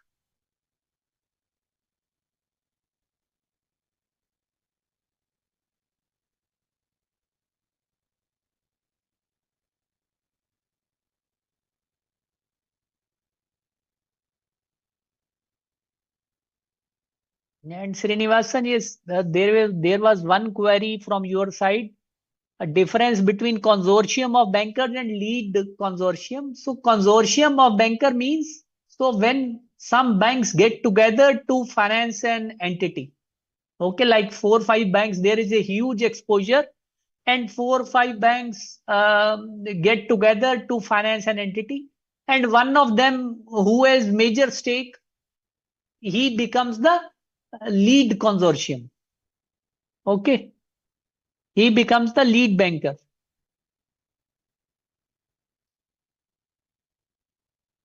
Yes. So let us have a look at your queries also if something is unresolved. Anybody who wants to ask on Zoom is welcome.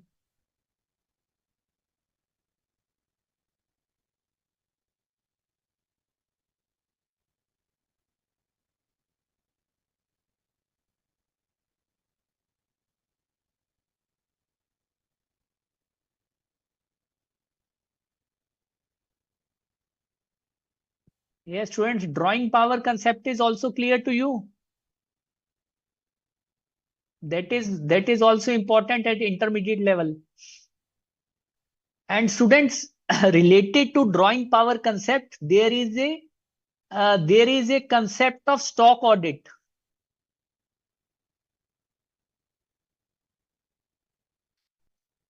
So what is happening these days that banks are now, this is apart from statutory audit. Okay. Now what is happening these days that the borrowers who are enjoying cash credit facilities, the banks are getting their stock audit done from chartered accountants, from firm of chartered accountants. So how a stock audit is done? Basically, um, a bank allots a particular borrower, generally a large one, to a chartered accountant who visits their place. He he verifies the inventories. He makes a test check. He verifies their books of accounts and inventory records, and he also calculates drawing power in its report in accordance with the terms of sanction. Okay, like what is the value of stocks and what are the value of creditors. He would see that whether the stock statement submitted by the company, by the borrower to the bank are in accordance with the books of accounts, whether there is whether some fabrication has been done or not. Okay. So this type of verification, this type of audit is known as stock audit. It is also written there in your module. 2 3 lines are there. Yes, Kiran Kumari. Yes, you are right. Stock audit is compulsory for loans above rupees 5 crore, and banks are getting this work done through empaneled firm of auditors, through a panel firm of chartered accountants. And one of the main point in stock audit report, students, is the calculation of drawing power. Okay. Yes, anybody else, students?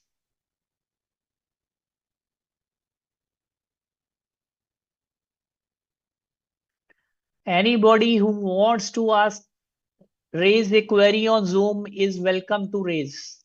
Or otherwise, we are going to wind up the session.